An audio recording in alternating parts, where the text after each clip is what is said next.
active participation. So Ninad, please start. Sir.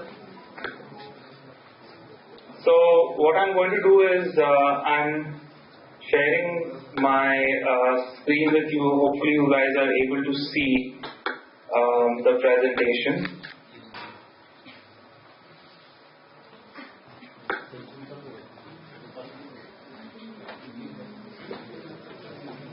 Okay, so I can see on the screen that you guys can see the presentation, so that's good. So good morning everyone. My name is Ninad Salastekar. As Dr. Karu said, I was a student at PDVVPF Medical College. I started in 2005 and graduated in 2010.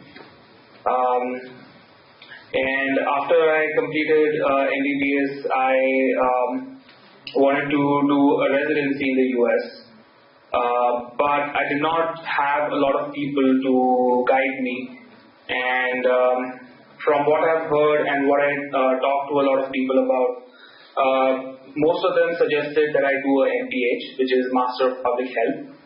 And that was suggested mainly so that you have an extra degree, you can spend some time in the US. And that way, you build contacts and you make a stronger application than just taking the exams and applying. And so, with that in mind, I applied to a MPH program. And so the MPH program was a 2-year program, and my specialization during that master's program was in epidemiology and biostatistics. And during those 2 years, I also studied for Step 1, Step 2, and Step 3, which are the 3 exams, or rather there are 4 exams that you have to take before you can apply. And so, it gave me some time to study for the exams as well as get an extra degree. And during this time, I came across some really nice professors at Emory University, where I was doing my MPH. These were professors in the Department of Radiology, and they wanted somebody to do research with them as like a research assistant. And so I started working with them, and eventually, that led to 3 or 4 publications. And that is what I believe really helped me to apply to radiology, which is, as you might know, that it is a more competitive residency than just internal medicine. But in any case, so after I finished my Master of Public Health, I spent about 2 years as a research fellow. This was in Boston. I was a fellow at the Harvard Medical School. And for 2 years, I was working on a clinical research or clinical trial. And during that time, again, I built up my resume. I was networking with people, making contacts, and eventually I applied to the radiology residency. And as you can see, 2016 to 2017, I did an internship. So in the US, the medical school or medical college is just 4 years, and then they don't do like the rotating internship that we do before we graduate. So you have to I had to repeat an internship here, which is, internship is basically the first year of your residency training. And then after completing that, then I came to New York, where I started my radiology residency, and now I am in my 2nd year of radiology residency. And so that was just a brief background so that you sort of know, who you're listening to, and sort of you can ask me any questions about that later if you want to. So primarily I'm here to talk to you about opportunities for doctors in the US. I will spend most of my time talking about medical residency, because that is the most common path that most MBBS graduates want to pursue. But having said that, I will also talk a little bit about non-clinical fields as well. Okay, so If you are in These are the two broad careers that you can pursue in the US, clinical and non-clinical. So clinical would typically be, you do a residency and then do a fellowship. But there are some instances in which you can do your residency or your PG in India, and then you can apply for a fellowship in the US. So a fellowship is sort of the equivalent of like the DM cardiology or DM whatever other fields are in India, I'm not sure. But it's the DM degree that's equivalent, that's the fellowship. So you do 3 years of internal medicine residency and then 2 to 3 years of fellowship depending on that. So I'll talk about those things, and then the non-clinical part is basically I sort of divided it into two. One is scientific roles, which means that you will use your medicine background and your science background and sort of you won't be seeing patients, but you'll still be working in a scientific role. And the other thing would be to do administrative or management side. So this is hospital administration, or working for like insurance companies or working as a consultant. So consulting is it's something that is now upcoming in India, but when I was studying, I had never heard of this. I heard of it after I came into the US that, such a job exists. So I can talk about that a little when we talk about administrative and management options. So, like I said, clinical part, let me first talk about getting a residency in the US, and then I'll talk about fellowships. So for a residency in the US, so residency is the same as getting an MD degree in India, which is like a 3-year PG, postgraduate degree. And to do that, you have to first sort of prove that whatever your education is in India, or for people who are coming from other countries, if they have an MBBS degree or whatever medical college degree from their country, they need to prove that their education is or sort of meets the standards that are expected of US medical graduates. And to do that, that is the purpose of this USMLE, which is United States Medical Licensing Examination. So all US medical students, like people who go to medical schools in the US, they will also have to give these same tests. So it's like a standardized test. And we don't have something similar in India, but we do the board exams, and these are essentially board exams or university exams for the medical students here. So we have to also take those 3 or 4 exams before they allow us to actually do the residency. And the Educational Commission for Foreign Medical Graduates, the ECFMG, that is a non-government organization. It's a non-profit organization which is sort of the regulatory body for all of this. So the ECFMG is the main non-government agency that sort of looks after all of this licensing for foreign medical graduates. And similarly, they have something for the US graduates, which is called something different. I think it's called NRMD or something else. But so the steps are, you would have to do like a step 1, step 2 CK, step 2 CS, and then step 3. And then you will be certified by ECFMG saying, okay, your education and your qualifications are at par with what is expected for you to do a residency in the US. And then you would be allowed to apply to different programs. There are many programs. There are about 250 or 300 programs or hospitals in the US which you can apply to for, especially for internal medicine, because that is the most commonly applied to, because there are a lot of residency spots which are open, and the US medical graduates never fill all the spots. So there are always about 2,000 spots every year for people from outside the US. So that's the application process. Then you will interview.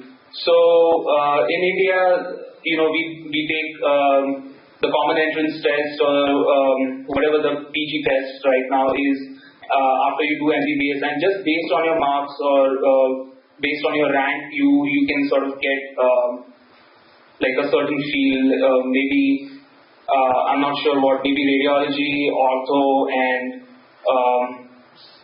something else might be like the top in India right now. MD medicine might be top, and then it sort of follows that rank. But in the US, you can actually apply to any specialty, and what they do is they interview you. So they typically, if there are like 5 residency spots or residency seats at a hospital, they will interview at least 50 people for those 5 spots, and then they will choose among those people to extend an offer to. So basically the next step would be residency match. So if your application is accepted and they like you, they will call you for an interview. If they like you in the interview, then they submit what is called as a rank list. So a rank list is basically every person who is interviewed at that every person who interviews, like the candidates, the students, they will submit their list of preference. So let's say I interviewed in a hospital in New York and in Boston or in Atlanta, and those are the 3 I like. So I will list New York as number 1, Boston as number 2, Atlanta as number 3. And then these 3 hospitals, among all the people that they interviewed, they will select the top 5 or 10, whatever they want, and they will submit that list. So all of this goes into a centralized like a computer algorithm, and then they do what is called as a match, which is essentially the computer will match you with the program. So let's say I have ranked New York Hospital as number 1, and New York Hospital also has ranked me high enough, and if that happens, then I get matched to that program. So there is a little bit of luck involved in this, and it's supposed to make the process fair. I don't know if that's necessarily true, but that's how it is. So those are sort of the steps that you have to go through before you actually can start a residency.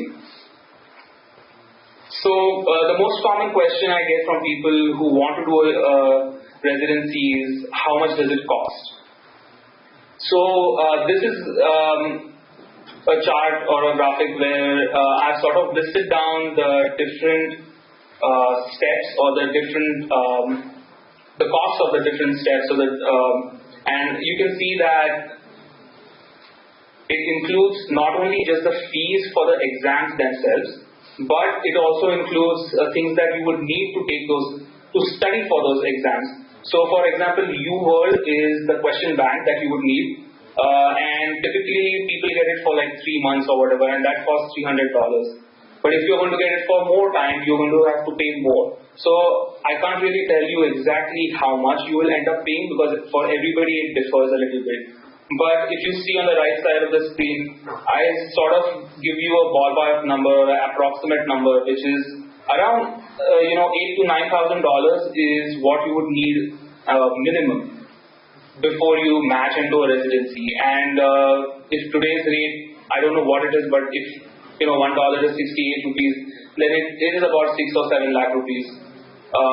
That's your minimum cost that you need. And in my experience, you will almost definitely exceed the minimum cost. But this sort of gives you an idea about how much you are going to spend before you get into a residency program.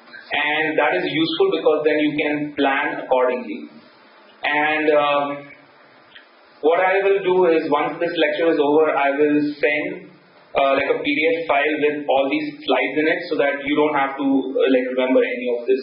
And all of this information is available online. If you go to usmle.org, that is the official website for USMLE. It will give you most of these numbers. You will be able to get all the actual cost of the exam and stuff. And the other stuff that I added, like traveling to the US, going for interviews and all those things, those actually are taken from different websites, because all of this is not available at one place, and that's why I sort of created that chart. But in any case, so approximately 6 to 7 lakhs at the current exchange rate, but if I were you, I would still plan for like 8 to 10 lakhs. And I'll tell you my story. When I decided to go to the US and pursue residency, that day, the minute I decided I would go, dollar was 44 rupees, was $1. And by the time it was time for me to apply to a residency, and like this was maybe just a year and a half later, a dollar was 70. So 70 rupees for $1. So whatever I had planned, it increased by it almost doubled. I went from 44 to 70, which is like crazy, because now everything had to be doubled, and like all my budgeting went out of the window. So keep that in mind. The market always fluctuates, and so have a margin of error. Okay, so let's talk about the different specialties. So we have IMG friendly specialties. So IMG is just international medical graduate. So IMG friendly specialties mainly include all primary care specialties. So primary care here includes sort of internal medicine, family medicine, pediatrics, OBGYN. Those are considered primary care because those are the first point of contact for people. And then you have more specialized branches, which would be like surgery or cardiology or whatever. So most people who are not US citizens, who apply from outside the US, end up matching into internal medicine, neurology or psychiatry. Pediatrics is also pretty popular. Family medicine, even though I've said that it's an IMG friendly specialty, it's really not the easiest one to get into, because family medicine is like internal medicine, but it is mainly practiced in rural areas where a family medicine trained physician also does a little bit of OBGYN, will do a little bit of the dermatology, will do a little bit of pediatrics as well. So your residency is not just internal medicine, you also do these other things. And the reason, I think there are a few DNB family medicine courses in India, if I'm not mistaken. But those are really very niche specialties, and they are not easily available for outsiders just because they don't sponsor a visa. So most of family medicine is out of question. But internal medicine spots are, like I said, about 2,000 spots are available every year, and so most people end up matching to internal medicine. Psychiatry is again a pretty IMG friendly specialty because most of the spots are not filled by US graduates. So the more competitive specialties, the more these are specialties that are a little more difficult to get into. General surgery is definitely getting more and more difficult to get into, and so is OBGYN. OBGYN is mainly because you require like certain level of comfort with just like the language and things like that, because OBGYN is the one specialty in which there are a lot of lawsuits. Like more than anything else, OBGYN has a lot of lawsuits. And so they sort of like to hire people who have trained in English-speaking countries, or whose first language is English. And so that makes it a little more competitive. Okay, so I'm just going to talk a little bit about the why of doing a residency in the US. I already spoke to you about how. So how do you go about it? What are the steps you do? And then I'll talk about what people ask, what are my chances if I were to apply to internal medicine and I have this score or that score, what would be my chances of getting in? So if you're thinking about doing a residency in the US, typically people will make this sort of a table, which is like they will be thinking about advantages and disadvantages, and some of the ones that are pretty straightforward are, people think that, there is state-of-the-art education in the US. You have a really good salary, you're living in a developed country.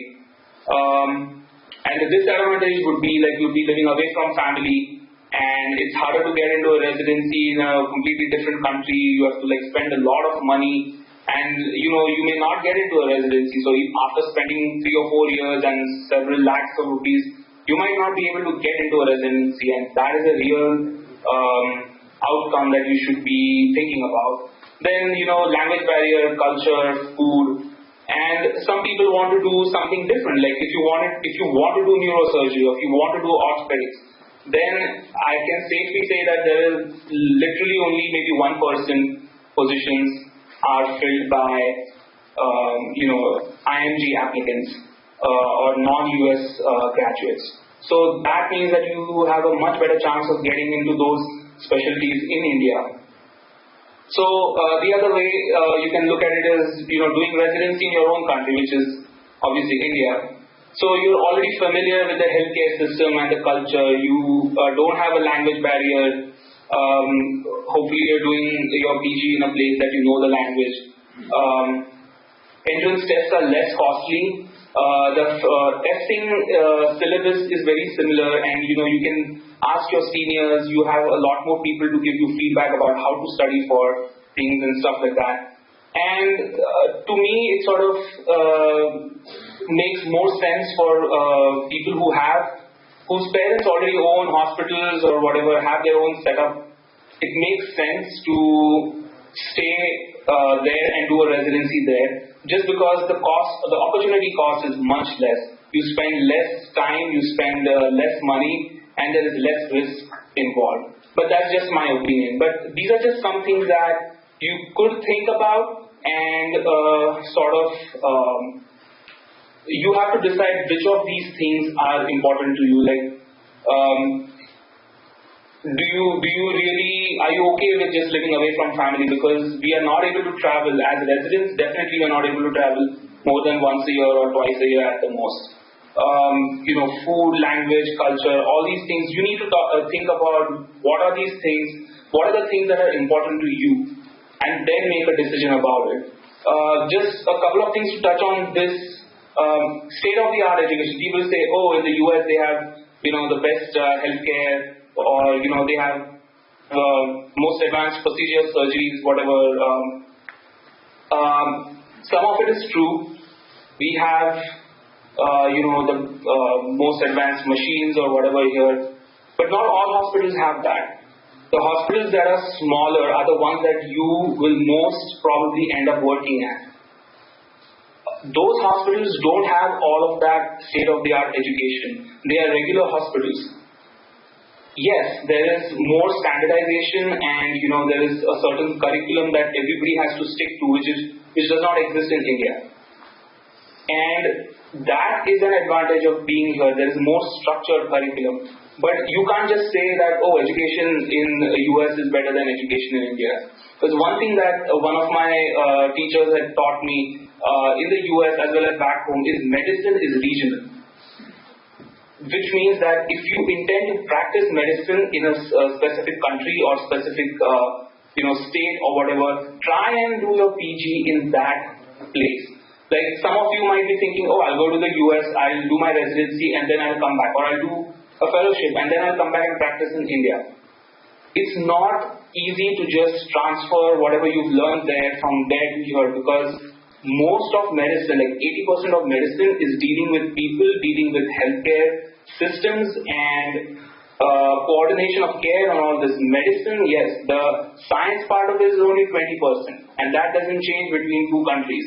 But there are certain things that people do in the US that you will never do in India. For example, like if you think that there is, like, you see something on ultrasound and you're like, oh, get a CT scan. We do that all the time in the US. Why? Because we know that 90% of the times that whatever we are seeing on the ultrasound scan is nothing. Is not going to be anything. But what if that 10%, in those 10% people, or even like 1% people, that turns out to be a cancer?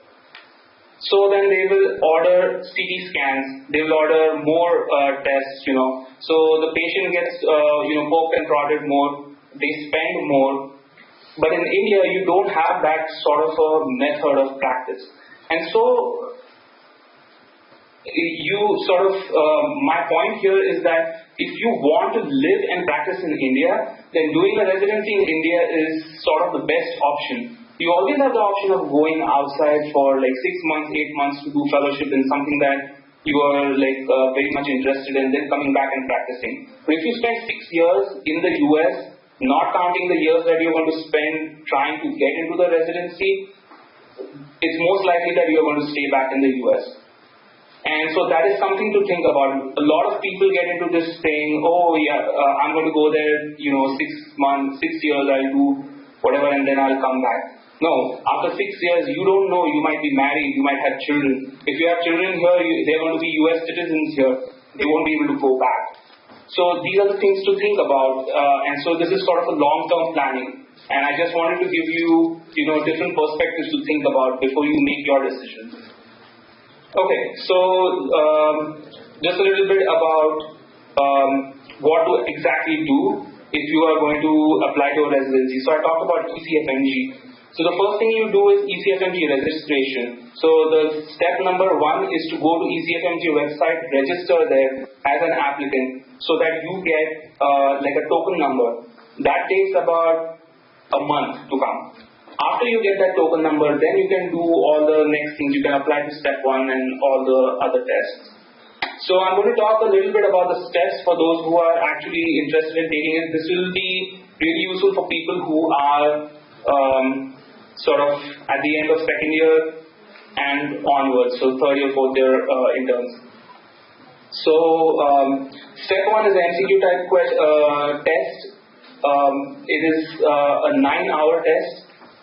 You get only maybe half an hour of break and you sort of have to take it, so 10 minutes here, 10 minutes here, 10 minutes here, and you distribute the break over 9 hours. There are Prometric centers, Prometric is a company that does these computer-based tests. So there are, in India you can take step 1, and step 1 is basically the first 2 years of medical college curriculum. So it is anatomy, physiology, biochem, pathology. They include genetics also in that. Then you have microbiology, pharmacology, behavioral sciences, and you also have epidemiology and statistics. Epidemiology and statistics, usually we will cover that in India. You will cover that in I think PSN, but this is different from PSN. Epidemiology is only a small chapter when you're doing PSN, but here it's like a different thing. You have to learn a little bit about statistics and stuff also. So typically this is the most difficult step, and this will take you about a year to a year and a half to prepare, because you're also doing other things, right? You're doing your MBBS course, or you're an intern, you're working your jobs, whatever. Even people who sit at home and only study for this test will usually need about 6 to 8 months of like studying 8 hours, 10 hours every day. And the material is a little different because the way these people are tested is different. The depth of biochemistry especially is very different than what they teach us in India. So it takes some time to get used to studying that and reading that material. And so I would say that realistically you should don't plan to take a test before a year at least. How to study for it? So you have Kaplan notes. Everybody knows about those videos. First aid is like a guide. It's everything squished into one book. And the U-World Bank, which is the question bank. That is, even though it's a question bank, you should start using it very early, because the explanations given in U-World are fantastic. You won't even get those explanations anywhere else in Kaplan or whatever. So that's something that you should use. So the ones in red are the things that you absolutely need. The other things that I have listed, these are the books that I found were better than the Kaplan notes for certain things. Like for physiology, BRS, which is Board Review Series. This is like a series of books. So BRS, a book for physiology, was really good. Biochemistry, genetics, immunology, Kaplan. Don't read anything else. Pathology, there's I don't know if you guys know about this. Pathoma is like a book that has been written by one of the pathologists here. It's really, really good. The explanations are really good. And I would recommend that over Kaplan or Golian. So Golian or Goljan is a pathology book that is recommended very widely, and it's very detailed, but it's too detailed. You don't need that much. Pathoma is better, the explanations are better and not as detailed as the other one. Microbiology, don't spend time reading anything except for first aid. Same for pharmacology. You can read BRS if you want to learn more. But I think Tripathi does a really good job of covering basics, especially pharmacokinetics, pharmacodynamics, that stuff. Behavioral sciences, epidemiology, you stick to Kaplan. So, I don't know, Karu sir, if you're listening, you had told me that it is only 40 minutes, but actually if you're doing only 2 people, then there is no time limit on it. So I just wanted to tell you about that because I might go a little over 30 minutes with this. Yes, you can proceed. Okay, so step 1, how to prepare for it. So basically, the strategy you use is you read notes, you solve questions. There are answers given after the questions in UWorld. You use that also as a textbook literally and take notes in first aid. So at the end of it, you're going to have only first aid with all your notes written down. And so it's going to be one book. And you are going to keep reading that book until you get better at solving questions. The other thing is this NBME. So this is National Board of Medical Education. So NBME is something, is like a mock test that you can buy online for $50, and that is very predictive of the actual score. The questions are not the same that you would see on the actual test. They are much shorter, but they are somehow very predictive. Like if you get 230 in NBME, you are going to get either 229 or 231 or 232 on your actual test. So I always tell people that once you feel that you are ready to take it, you do the NBME thing, and whatever score you get, that is the score you're going to get at the end. So I would suggest that keep reading and keep practicing until your score goes about 230. You have to have a score about 230 to get enough interviews to match. And don't compromise on step 1. This is the most important step. Your other step scores don't matter as much. Now step 2 CK is medicine, surgery, OBGYN, pediatrics. This is more tailored towards diagnosis and workup type of questions. So a typical question is, patient comes with angina, what is the next best test? So obviously getting an EKG is the next best test. So this kind of question, they won't ask you what is the best way to treat a person with angina, because that they ask you in step 3, because step 3 is management part, and step 3 is actually a 2-day test. Each day is 9 hours. So I'm going to skip a little over the test stuff because I'll send you these slides so you can look at it, and at the end of it you can ask me questions if we have time. Okay, so let's talk about observerships and clerkships. So this is just a different terminology. So you must have, if you have ever read about what is required to make a good application for residency, they always say that you should have US clinical experience. Now US clinical experience is just something that most people will look for in like your resume. If it is there, then great. If it is not there, then they will be like, oh, this person does not have it. But it actually does not make any difference to your experience or for your education. It's just something you have to do. Okay, so remember that this is best done before graduation. So if you are planning on finishing your internship, let's say your internship is getting over in January or February, you want to do this before you complete your internship, because once you complete your internship, you are going to be regarded as a medical graduate and not a medical student. It doesn't matter when you took your final MBBS exam. The criteria for being a graduate is completing your internship. And so the reason I say do this before you complete internship is because then you can go to US hospitals as a medical student. As a medical student, you don't require malpractice insurance, which costs a lot of money. So if you are a graduate, because you are a graduate, you have to pay a lot more in malpractice insurance, and that just increases the cost and increases the risk for somebody who's also agreeing to have you over as an observer. So observerships means you are there, you can talk to people, but you can't examine patients, you can't interact with patients. You can be a part of the team that does the rounds in the ward or the ICU or whatever, but you can't actually interact with patients. You can interact with residents and attendees.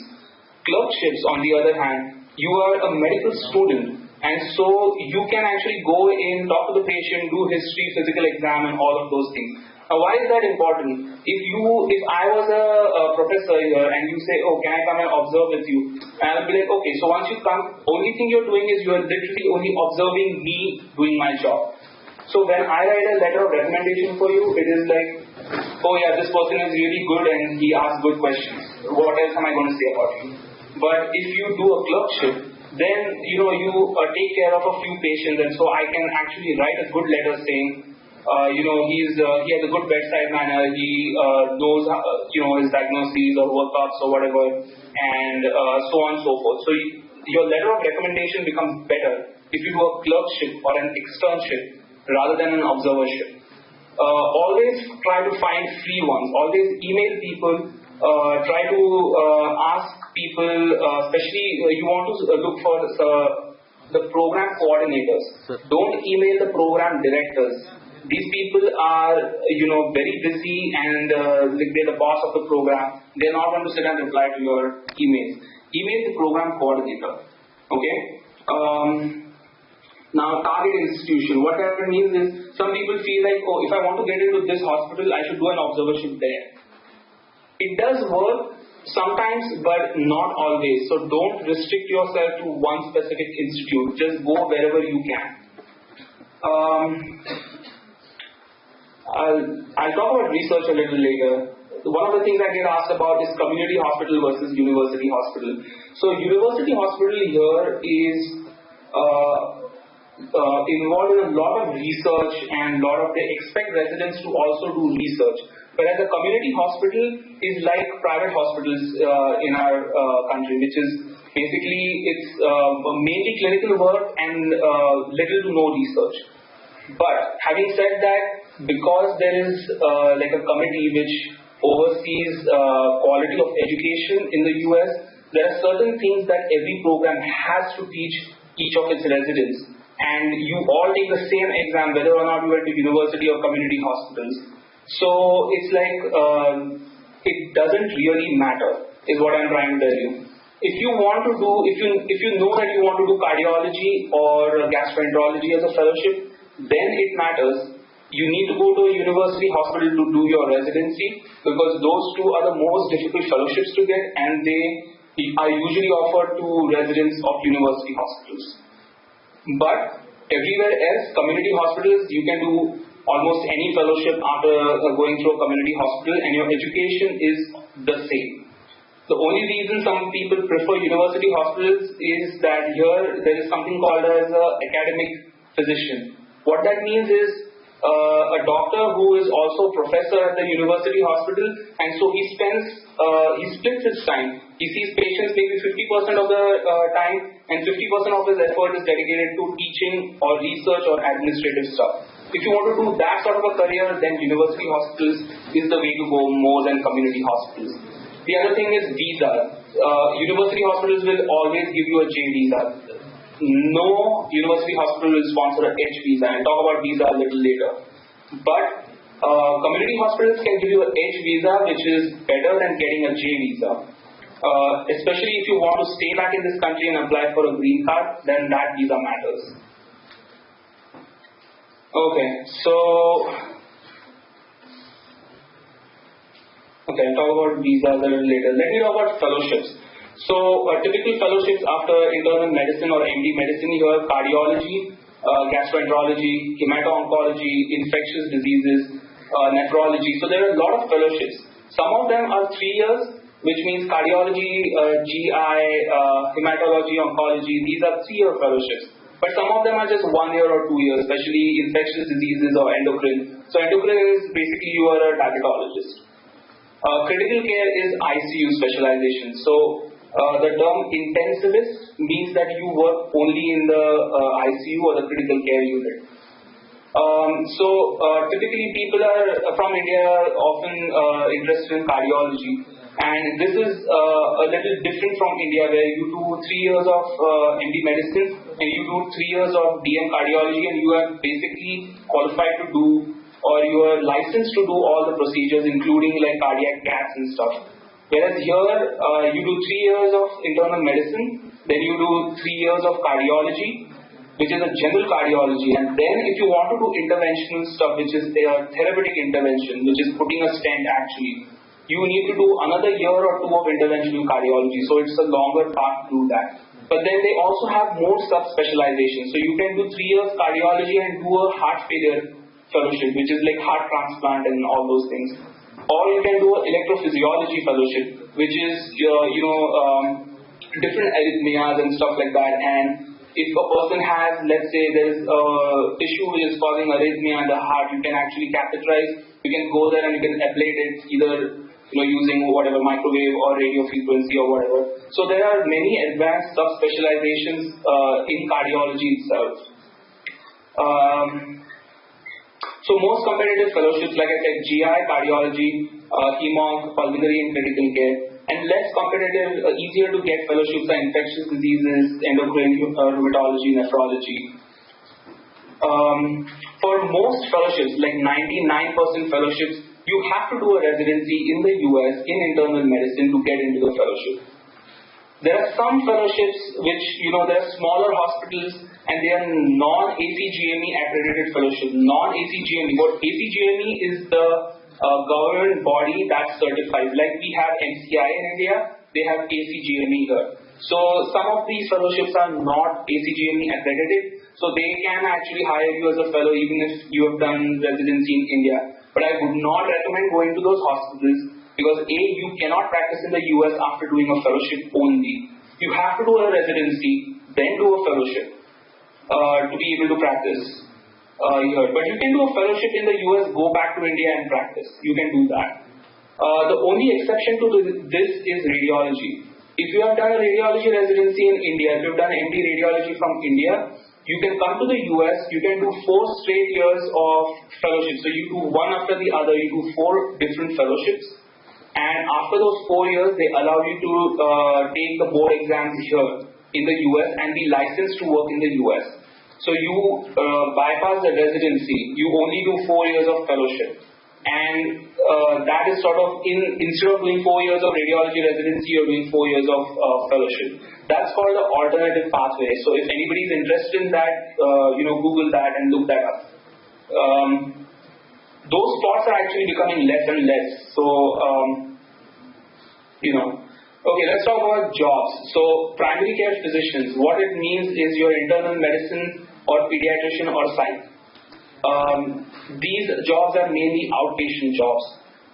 There is something called as hospitalists here who do mainly inpatient work. So in India, if you are MD medicine, you have your clinic, you will see patients every day, and if somebody needs to be admitted, then you admit them in a hospital where you are attached, and then you sort of go to the hospital, you round on them or whatever it is. Whereas here the work is split. Outpatient people do only outpatient work. Inpatient people do only inpatient work. So internal medicine trained people who want to do outpatient work, they are called primary care physicians. Internal medicine trained people who want to do inpatient work, they are called hospitalists, and they work in like 12-hour shifts. Intensivist, like I said, is a critical care trained person. So you do 3 years of internal medicine, and then you do either 2 years or 3 years of critical care medicine, and then you can work purely in an ICU. The 4th type of job is a consultant, which is cardiology, GI, endocrine, and those specialties. And for them, they do both outpatient and inpatient, just like in India. There are a lot of jobs for PCPs and hospitalists. If you do a 3-year residency in the US in internal medicine, you are guaranteed a job in whatever city you want. And that's not going to change anytime soon, no matter what anybody says on the internet or who the president of the United States is. It's not going to change. Those jobs will be there 10 years from now. But it is difficult to find consultant jobs in good cities. Like if you want to practice in New York City and you want to be a cardiologist, that is going to be very difficult. let's talk about salaries. So people are always interested in how much money each person makes. So this is a little bit of an approximation, but consultants obviously make more money than people who work in ICUs, who make more money than hospitalists, and of course the outpatient people earn the least. But keep this in mind, and I'll explain to you why it is so. So the second row on the slide, it sort of tells you different specialties. So if you're a GI or cardiology, you're going to make more money than if you're a hemonc or pulmonary critical care, and definitely you'll make more money than ID and endocrine people. And typical starting salaries, so this is like for a PCP it is $1.5 lakh, or like they call it $150,000 here. So 150 to 180K, which is K is 1,000. Hospitalists will make 200,000 to 250,000 to start, and consultants will make 250 to 350. Now remember, PCP jobs are after 3 years of internal medicine. So is hospitalists, but consultants typically have trained for like a fellowship. So this is after 6 years of training. So that is why obviously the salary is more.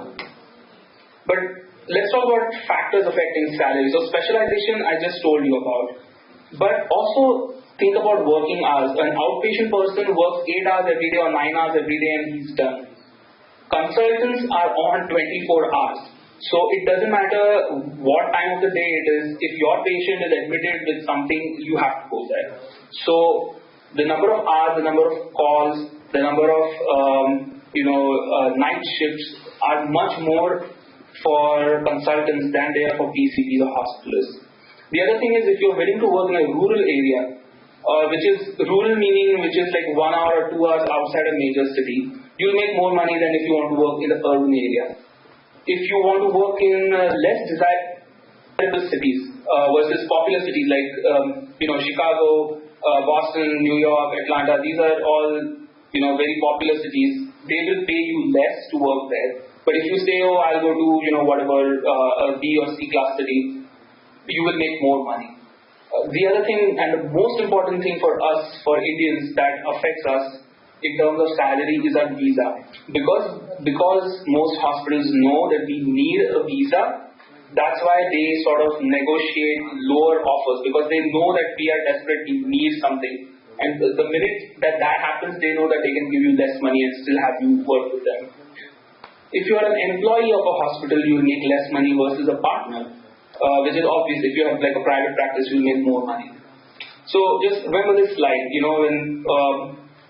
so PCP makes 150, consultants make 250, but PCP is working only 50 hours a week, no nights, and most patients are not seriously ill, because if they are seriously ill, then you send them to the hospital. You don't have to take care of that. Hospitalists will work 12-hour shifts. So they'll work more. They have to work nights. So 12 hours night shifts, like 7 in the night to 7 in the morning. And most patients are ill because that's the time you have to sort of send. The only reason you're sending people there is because they are ill. Consultants, the same thing. Like I said, day or night, they are always on. So like the lifestyle is significantly different. Hospitalists can also make 350. If you are willing to work more, you are going to make more. So don't think only in terms of salaries. It makes a huge difference. The other thing is, a PCP in like a rural area will make more than a cardiologist in New York. Because there are 1,000 cardiologists waiting to take up any job in New York. So they will pay you peanuts to work there. But if you are willing to go work in a rural area, even a PCP will make more than a cardiologist. So whenever you read about these salaries online, and whenever you read about these really astronomical numbers, remember, just take it with a grain of salt. It's not the truth. There are many things that go into the money part of it. So the cost of living here is very high. If you are living here, typically you're paying rent like $1,000, $1,200, $1,500. That comes to around 1.5 lakh. Are any of you paying 1.5 lakh rupees rent to live in India? No.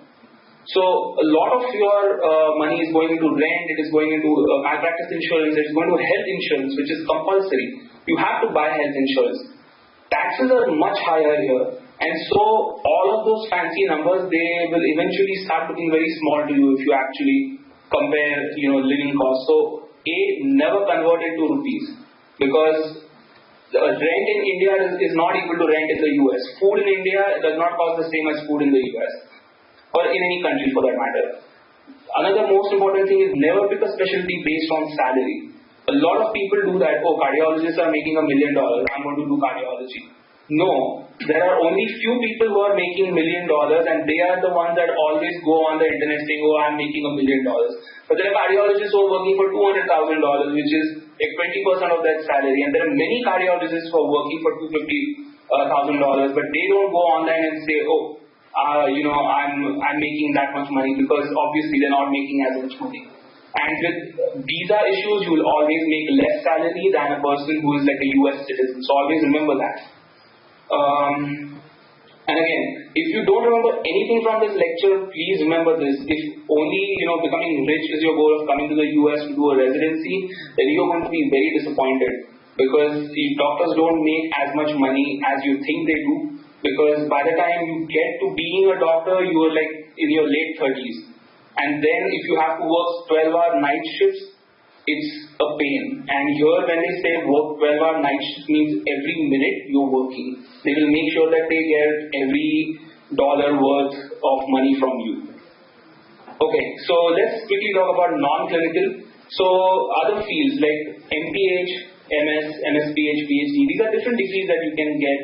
For example, Masters in Public Health, Epidemiology, Biostatistics, Global Health, Health Policy. These are different specializations within Masters of Public Health.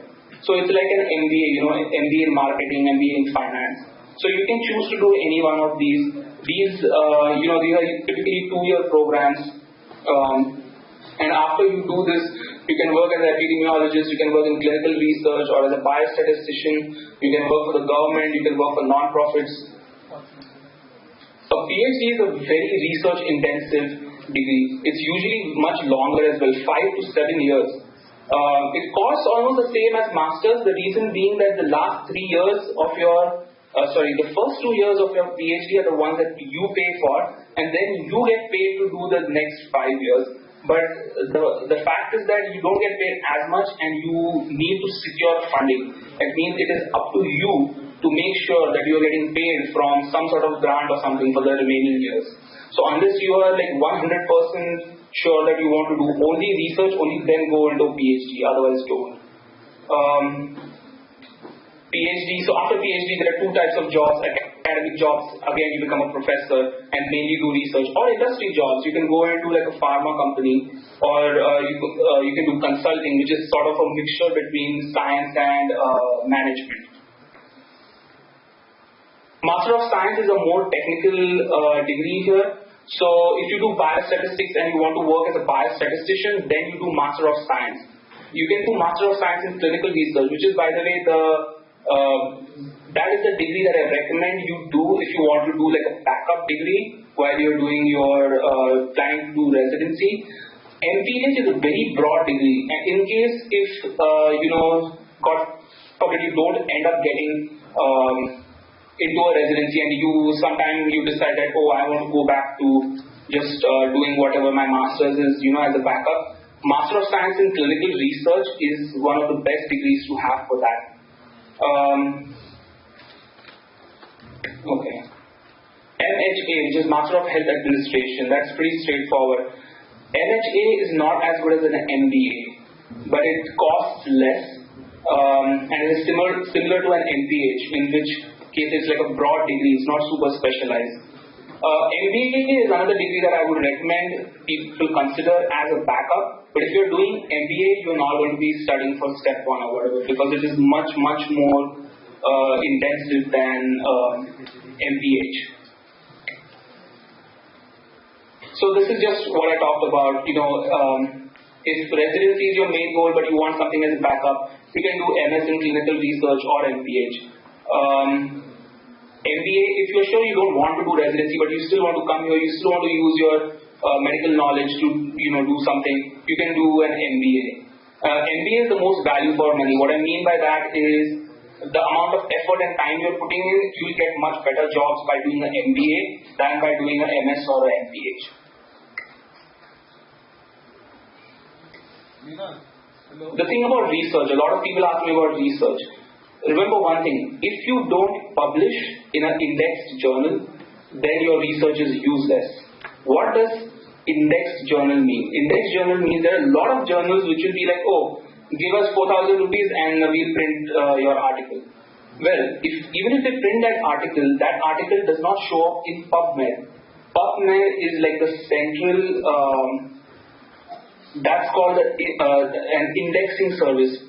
What I mean is all the research is listed there for everyone to see. Unless your paper is published in a journal which is listed on that website on PubMed, your research means nothing.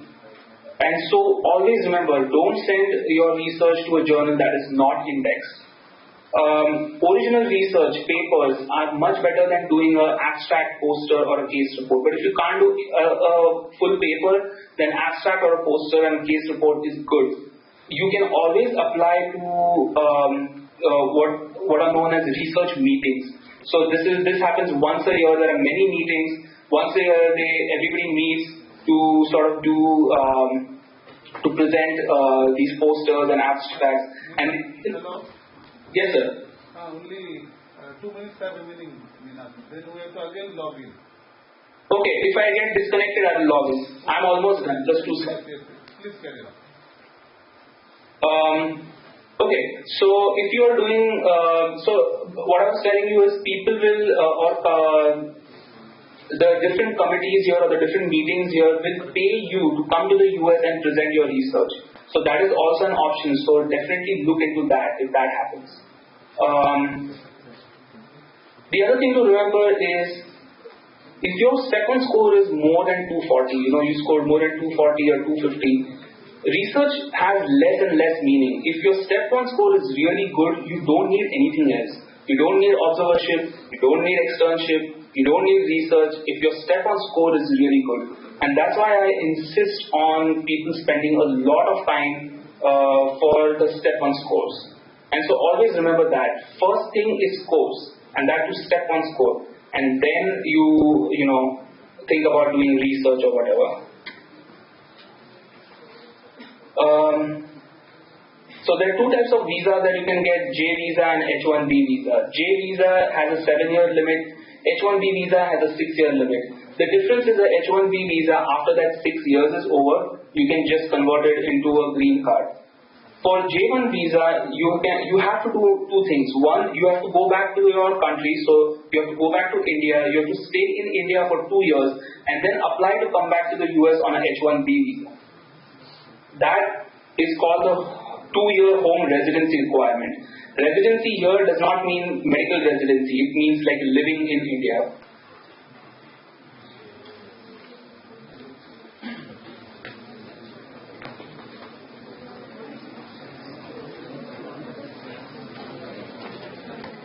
In that, you can fill your... Okay, so okay, I have just a few more slides. So the visa thing is, let me first share my screen.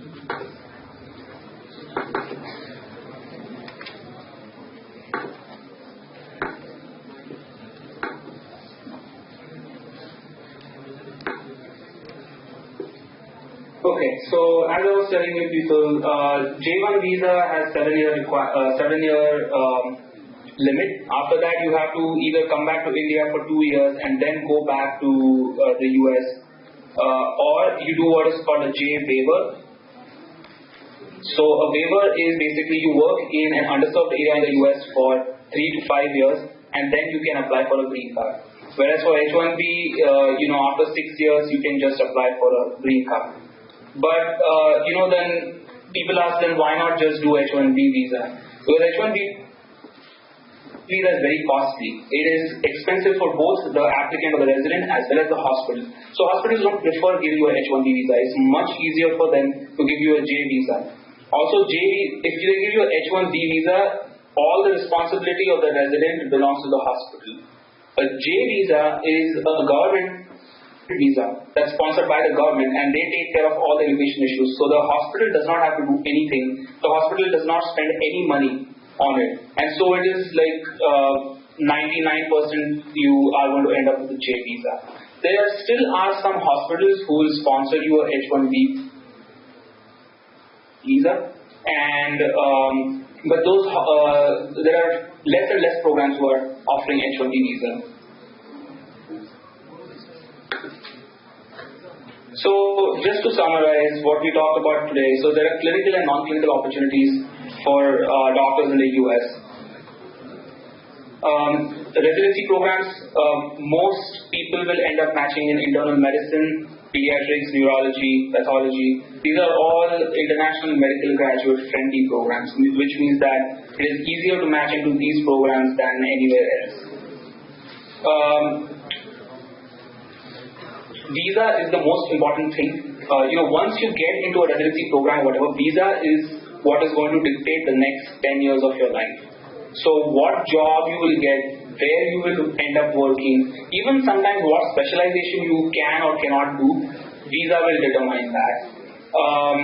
Always remember, money should not be a big motivator, because you have to understand that the cost of living is different, and also the amount of work that you are going to do or the risk you are going to take. Like, would you like to keep going to the course every few days or every few weeks? That's how most of the high pay specialties tend to be. There's a lot of risk involved as well. So you need to take into consideration all of those things and just not think about salary as one number. A good way to think about these things is what interests you, like what is it that you like doing, every day. And it's really hard to, know that at your stage. It took me several years, even after graduating from MBBS, to actually realize what it is I wanted to do. So keep thinking about it, keep talking to people, keep talking to, people who are doing what you want to do, so that you have a more realistic idea. For residency, step 1 score is the thing that matters the most. If you score more than, let's say, 250 on step 1, you will not need to do research or observership or whatever. You will be able to get interviews. So spend as much time and effort on step 1 as possible. That doesn't mean you ignore step 2, but I'm saying don't take step 1 lightly.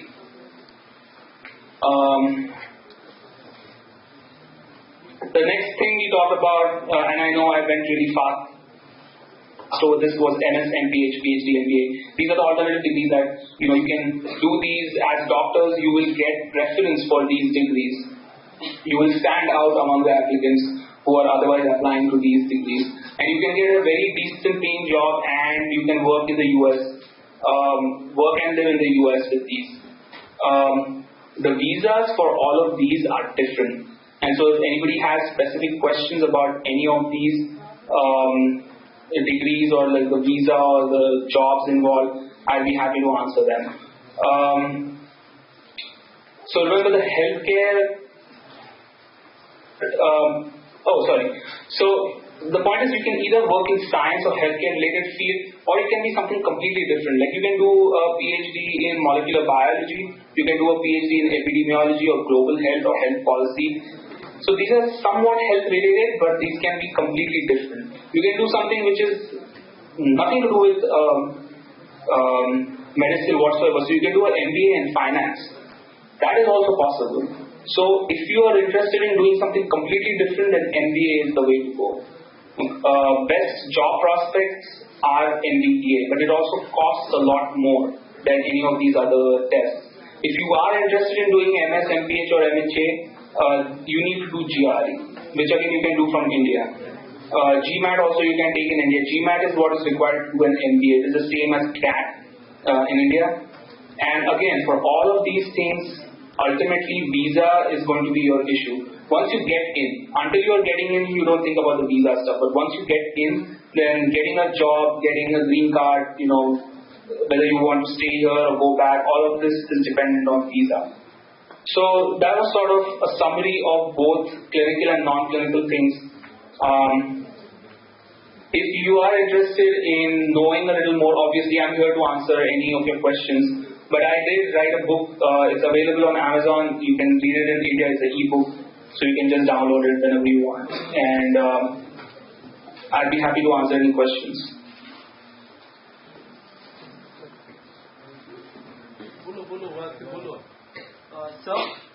So when did you first decide to give the USMLE?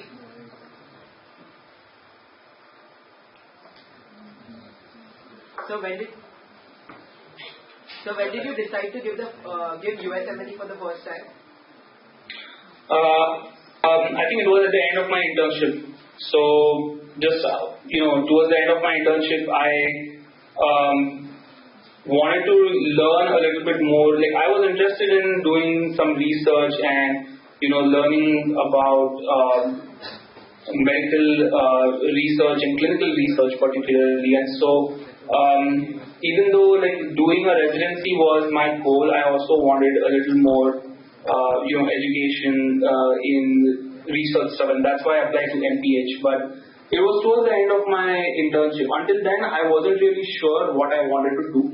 I wasn't sure where I wanted to live either. So it was at the end of my internship. So does MPH give you an upper hand when you go there? So it's hard to explain what exactly MPH or any of these degrees will actually do for your application. For example, when I did the MPH, I thought, when I apply, I'll have an extra degree which other people don't have, and that will mean that people will give me preference. But that's not really true. Like most places that IMGs match into, like IMGs usually don't match into like big university programs. Big university programs are where most of the research takes place. But IMGs end up matching in community programs where there's not a lot of research, and so the value of your MPH or your MS or whatever is much less in the places that you will actually end up doing a residency. So they don't really care about that degree. But now the problem is like when there are 4,000 people applying for 40 jobs or a 40 residency positions, they have to use some kind of a filter, right? So they're going to be like, all these people have more than 240 score. So then what more? Then let's look at research. Some of them have MBA. Some of them have MPH. So okay, maybe they are better. So it's just something to add to your resume. But the most important thing, the most important advantage of doing like an extra degree like an MPH or an MS is the fact that those 2 years I worked very closely with a lot of people in the hospital, like actual doctors here. I worked with them. I got a chance to get to know them. They got to know me. So when it came time to actually write letter of recommendations, those are more personal recommendation letters. So the quality of the recommendation letters goes up. And then it's like networking, like who you know. The program director at one of the hospitals that I worked in, so he called him saying, I know this person, he's worked with me, he's really good, so can you take him into your program? So these kind of things, you don't get that chance to do these things if you're in India, because nobody's going to believe anything you say over the internet. So unless they have worked with you personally and you form those relationships, that's what people here call networking, which is basically building contacts. So I feel like that is sort of what helped me. Degree does not really do anything. So you started preparing for step 1 when you went to the US to do your MPH? Yes. Yeah. So I was doing MPH, which was like a full-time course for 2 years, and plus in my spare time then I was studying for my step 1, and which, by the way, I will tell you that MPH is not, or any degree for that matter, in the US, it's very hard to do 2 things at one time.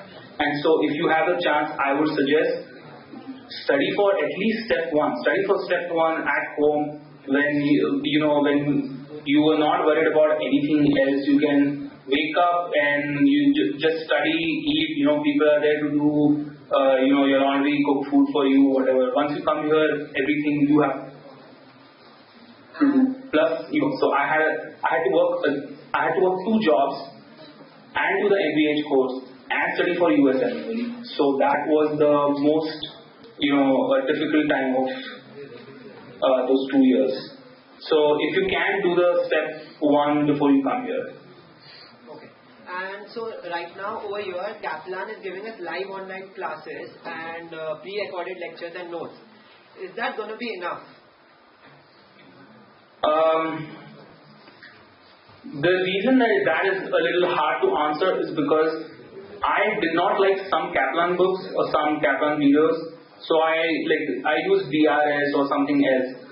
And I feel like unless you have tried out a few different things, you are not going to know what is going to be useful to you. Because not all of the Kaplan videos or lectures are good. Some of them are good, some of them are not. And once you get these slides, you will see I've listed the ones that are really good for Kaplan.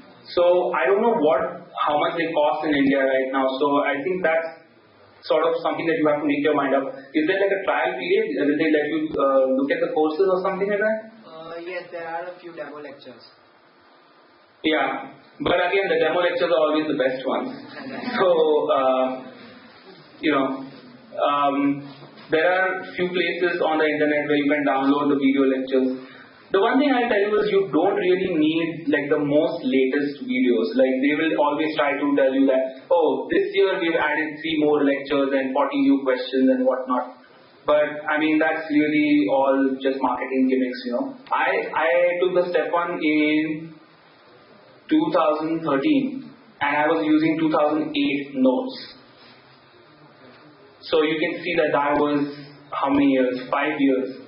5-year-old notes. So I'm pretty sure if you go to like eBay or whatever, Flipkart, somebody must be selling their Kaplan books or something like that. You can always get that. And I think videos are available online. So I don't know if I would recommend paying for them unless you are sure that you want to pay for it and attend live lectures or whatever. That is useful. That's true.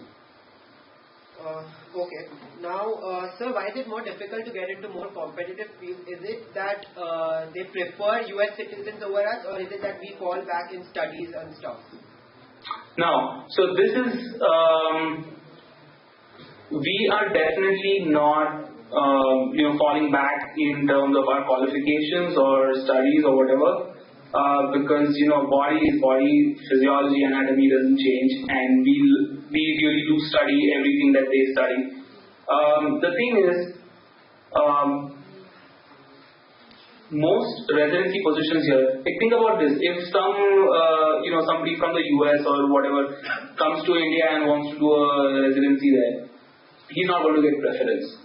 It doesn't matter what. Indian people will choose Indian people over others, and that's true across the world. You come to the US, if they start offering jobs to international graduates, no matter how good you are, the people of this country will be like, wait, we are paying for all these institutions, we are paying taxes or whatever, so why aren't we getting the preference?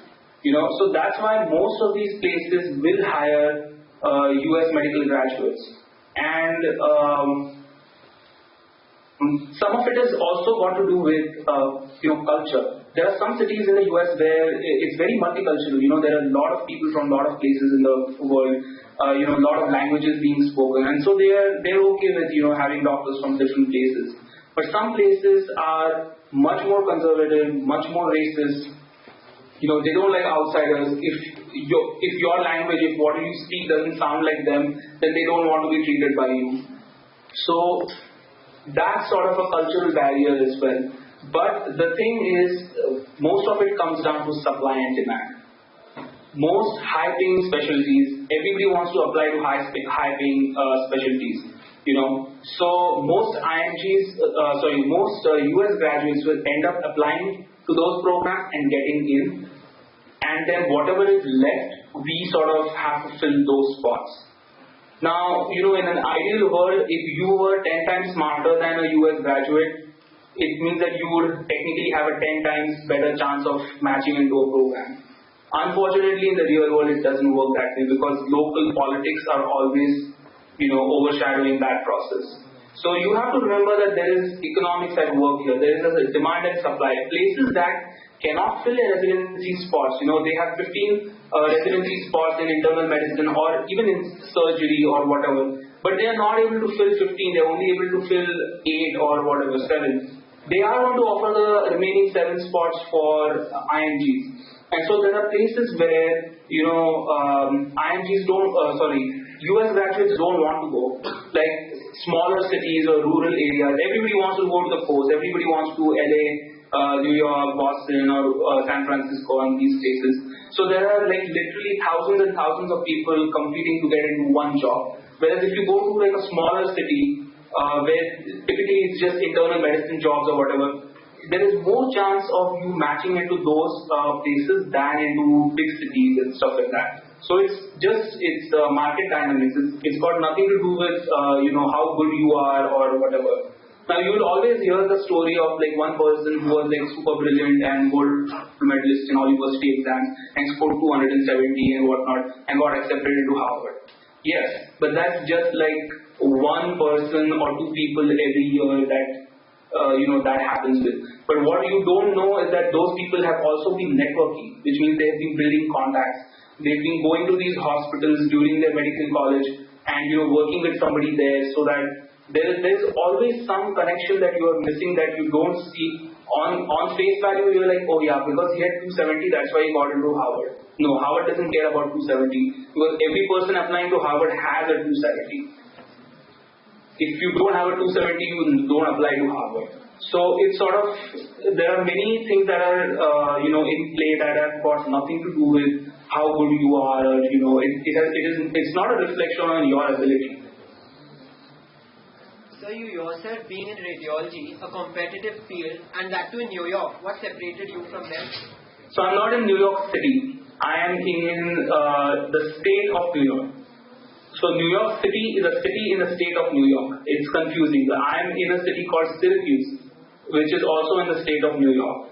So although I am in a competitive residency, radiology, but it's not in like a great city. And so this is what I was trying to tell you. Like in my program, they don't always have American graduates coming here. So like they always have 1 or 2 spots which they will then they take IMGs because they usually do not fill completely.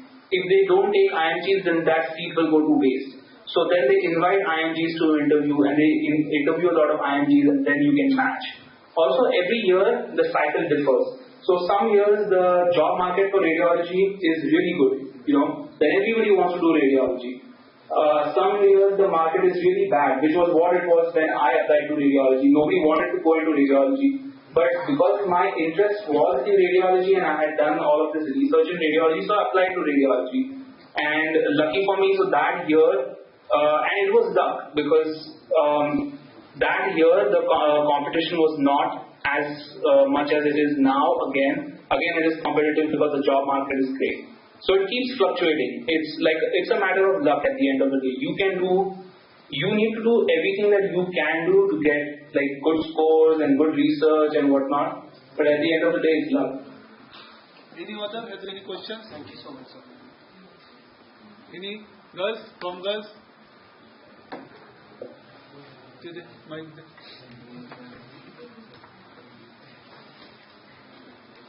Hello, Ninad? Yes, sir. Thank you for your knowledgeable speech.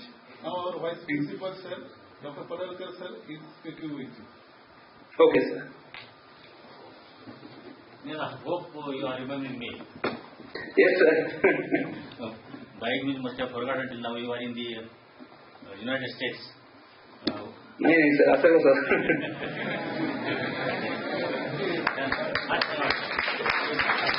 Thank you, sir. And you are in the USA. Really, it's very interesting and knowledgeable. You are given detailed information about this visa, research, job opportunities. Definitely, this is very helpful to our students, and definitely they will be required to guide future. Please guide them. Thank you. Yes, sir. Thank you. I'm happy to answer questions. Yes. Thank you. So, Dr. Ninad, from the Yes, sir. VIMS Alumni Association, we are very thankful to you for your valuable time. And if our students have any question in future, we will contact you. I was saying, Okay, sir. from college side, I was saying some moment on your email. That Yes, sir. we all are proud of you. Thank you. Thank you, sir.